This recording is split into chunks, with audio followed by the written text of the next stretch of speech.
My ex, 27 male, and I, 32 female, are fairly successful business partners. We were friends at first, but slowly we got together and were together for 3 years.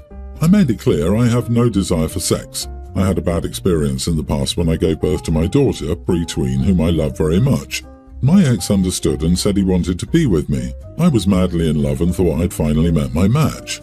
It all came crashing down 3 months ago when I found out he'd been cheating on me for months and his affair partner was pregnant. I was devastated, to say the least. I've decided to be celibate for the rest of my life to save myself from heartbreak. I moved away from my ex to another state to clear my head. Our business was flourishing, we had bigger plans, and we were attracting investors. To protect our business interests, I didn't make a public show. I plan to move with my daughter permanently once it's set up. My ex's family loves me and I love them too. We share a good relationship despite my ex. His grandparents invited me to celebrate their wedding anniversary over brunch. I love them and we three share inside jokes.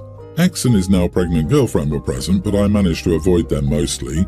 Then ex's girlfriend got up, announced her pregnancy, looked me straight in the eye and said, "We want you to be our Munchkin's godparent once he comes."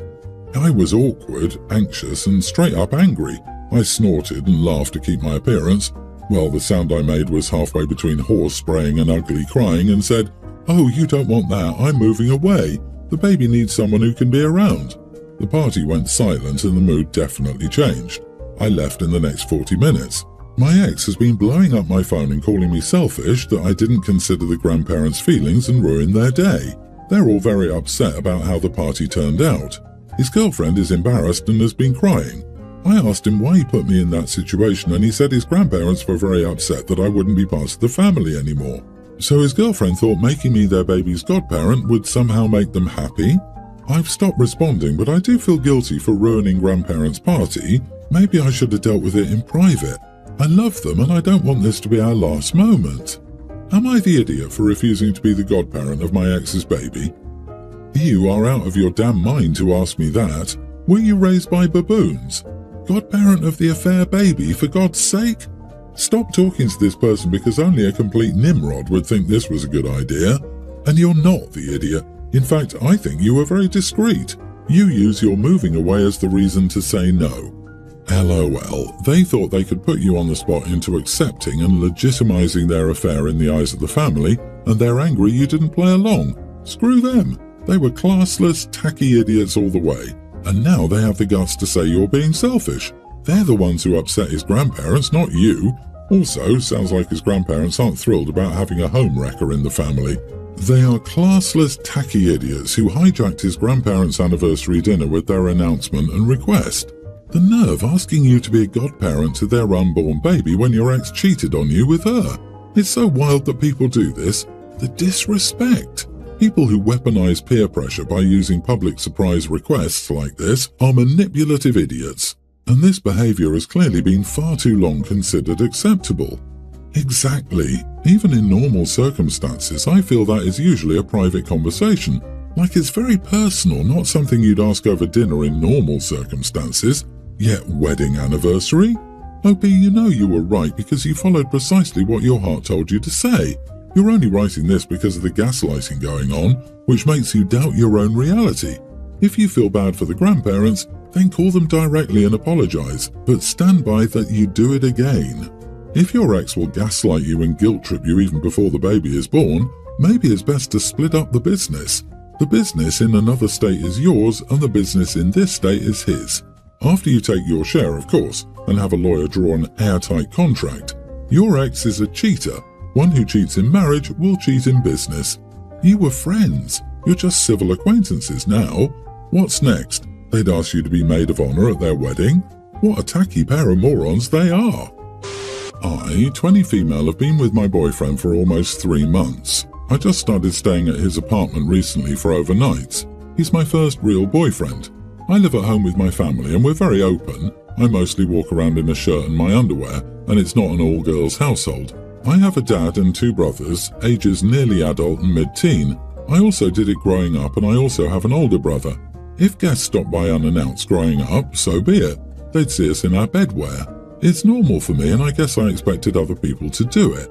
As you can imagine, I did this at my boyfriend's apartment when it was just the 2 of us, which he loved. Then 2 days ago his brother stopped by and I came out of the shower in a t-shirt and cheekies underwear, but not too cheekies, only exposed a little. When my boyfriend saw me, he immediately whispered to me to put on some pants, which I did. After his brother left, he was super angry and asked if I was trying to seduce his brother or something.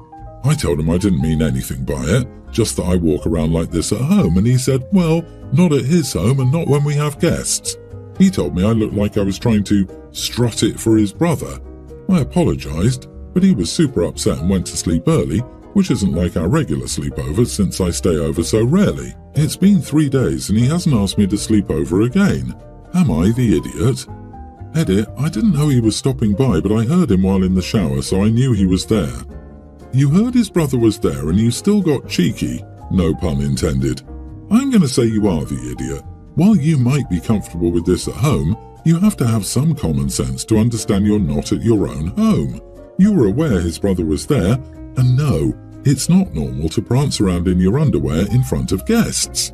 If your dad's male friend stopped by and you just came down from the shower in a shirt and underwear, your dad was cool with that? I personally find that maybe a little weird.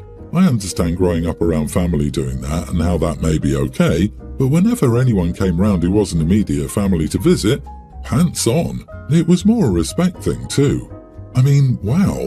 If you don't know the difference between wearing just a t-shirt and underwear around your family versus in front of your boyfriends, of 3 freaking months no less, brother, you are way too immature to be having sleepovers at anyone's house. This is way too immature and clueless, coming from a 20-year-old.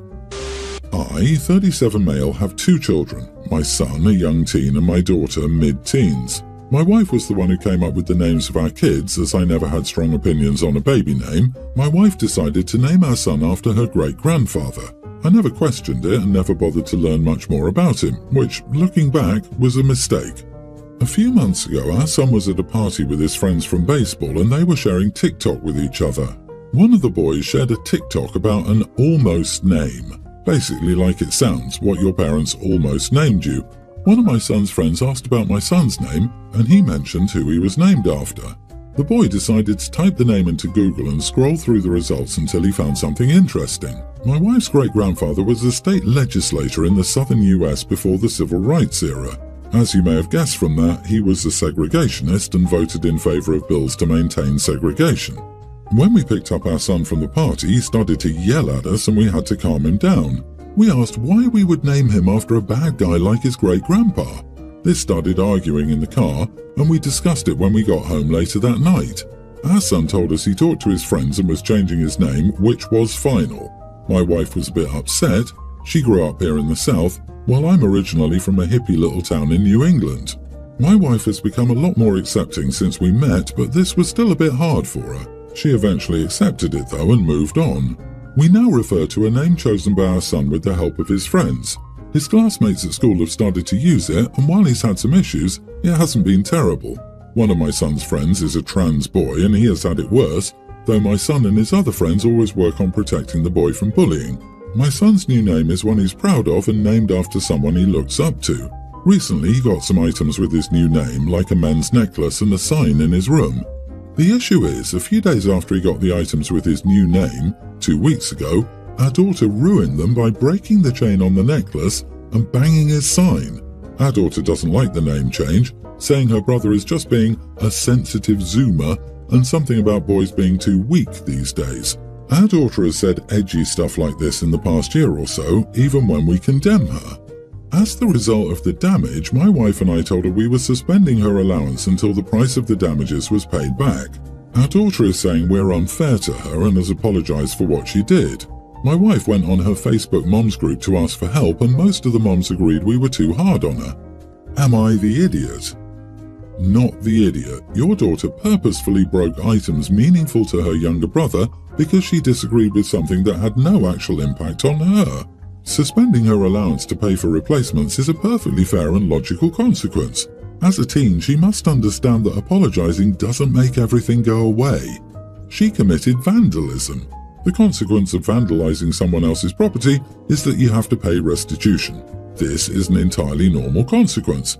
It's not like she tripped and fell and knocked the sign over. She intentionally destroyed it. and paying to replace it is perfectly appropriate. Ironically, she accuses her brother of being too weak, but she can't take the consequences of her actions. That seems par for the course for people who call others weak. Have you asked your wife why she would name your son after her great-grandfather? If she loved her great-grandfather enough to name a child after him, she knew what he was up to. However, you're allowing your young teen son to make decisions he's not ready to make. He's named what he is and can change it as an adult. A week ago, I, 26 male, and my family helped one of my cousin's family relocate to a place 8 hours away. This mainly involved using my pickup and one of my trailers to haul all their boxes and the furniture not taken by a company they hired. Unfortunately, this nice country drive became a nightmare due to bad weather and traffic, which made driving stick brutal. My actual problem started when it was time for everyone to call it a day. Despite saying she had enough air mattresses, blankets and pillows for everyone, this wasn't the case. To make things worse, there were no hotels nearby or furniture people could sleep on, as it was with a moving company. Due to this shortage, I was the only person who couldn't sleep, as even doing so in my truck wouldn't work. The following night was no better, as during the day I did all the lifting only to again have to try and sleep in my truck. By 3 a.m. the following morning, I was so tired that I began to feel cold and sick, which led to me saying, "Screw this." Instead of staying, I decided to go home and stop at the first hotel I came across on the highway. Since everyone was sleeping, I didn't bother going into the house before hitting the road. After a solid 40 minutes of driving, I found a hotel for the night. Before bed, I called my fiancée and informed her about the situation and my plans to go home. Crap hit the fan the next day when my cousins and the others started wondering where I was. The moment I told them I was going home and my reasons for doing so, they started going off on me. When I stopped taking their calls, they started sending angry texts saying that I was an idiot and that they planned on disowning me. When I stopped answering altogether, they started bombarding my fiancée. Am I the idiot? They plan on disowning me. Ha ha, I love that. Don't threaten me with a good time. You are not the idiot. Yeah, I'll never allow you to be unpaid labour for me again. Hoo-hoo. If they will disown you anyway, send them an invoice for using your truck, fuel and moving manpower. Throw in the cost of the hotel too. They expected you to suck it up and sleep in your truck for 2 days for the honour of helping them move. Why did they need you and your stuff for multiple days? Sounds like they didn't plan well. And if they didn't have enough bedding, which check first, why did the person with the truck and trailer not get priority? Man, it sounds like you have the patience of a saint. I hope you slept really well in that motel. Maybe if you'd bailed that first night, it would have been an everyone's the idiot here situation. But seriously, after knowing you couldn't sleep at all, after a whole day of demanding physical labour and stressful driving, they couldn't come up with any arrangement that would allow you to sleep. There had to be many solutions here, from going out to a store and buying an air mattress, to someone in the house giving up their bed so you can have a turn resting. Their attitude clearly shows they're only concerned about what they can get out of you than you as a person, especially since they're harassing your fiancé, who I assume wasn't even there. Tell them you accept being disowned and live your life. I, 23 female, am getting married to my fiancé, 25 male, in November. We're really excited and the day is fast approaching. I have 5 women being my bridesmaids. One of them is my sister Millie, 21 female. Millie has always been more of a tomboy growing up, but doesn't have an issue with wearing dresses for formal events. I want my bridesmaids to wear matching dresses, which everyone knew when they accepted. I bought and paid for the dresses. They're a relatively simple style in a pastel pink colour. Millie is now angry, saying she won't wear the dress because it's pink and too girly. She's even threatening not to attend the wedding unless I return her dress and pick out another colour. I'm distraught that she'd make such a problem out of a dress colour when she knew I wanted the bridesmaids to match. Millie is being dramatic and could deal with wearing the wedding dress for one day, but honestly my feelings are really hurt that she threatened to drop out of the wedding over this. My fiancé thinks I should kick her out of the wedding party before she causes more significant problems closer to or on the day. My parents got involved in this and told me to exchange the dress for the same one in a different colour and that we were both acting like children. Am I the idiot if I told Millie to suck it up and wear the dress if she wants to be a bridesmaid and not budge on the issue? Not the idiot. Whether she's a tomboy is irrelevant. She agreed to be a bridesmaid. This is what you chose. I'd have more sympathy if the style was extremely low cut and it didn't fit a busty woman or something of that nature. simply hating the colour? Deal with it. It's one day and she didn't have to pay for it. You are the idiot. Do you like your sister? Do you have a good relationship with her you'd like to keep? Is there a reason you asked her to be a part of your wedding other than your mom said so or vague appearances? You had to have known she wouldn't be remotely comfortable wearing a pastel pink bridesmaid's dress, even if you didn't know for sure. Why wouldn't you have checked with her or asked her to help pick the dresses out before you chose them? Your sister is upset about the dress, but I'm sure there's more to it. Talk to her. Listen. Find a way for all the women you love to look beautiful that day. This touches on a critical point. You've known your sister her whole life. You didn't think for a second that this might be an issue. At this point, just compromise with your sister and let her wear something different so she doesn't have to feel incredibly awkward all day and then be forced to see photos of herself like that for the rest of her life. Don't force her to be miserable. I'm sure that's not the karma you want on your wedding day. It's a colour. It won't change her whole identity to wear pink for one day. Don't budge. She's being so selfish and ridiculous. It's your wedding day, and she's making it about herself. If she wants to make a fool of herself and back out of the wedding over something so childish and stupid, let her. She'll regret it when she looks back years from now.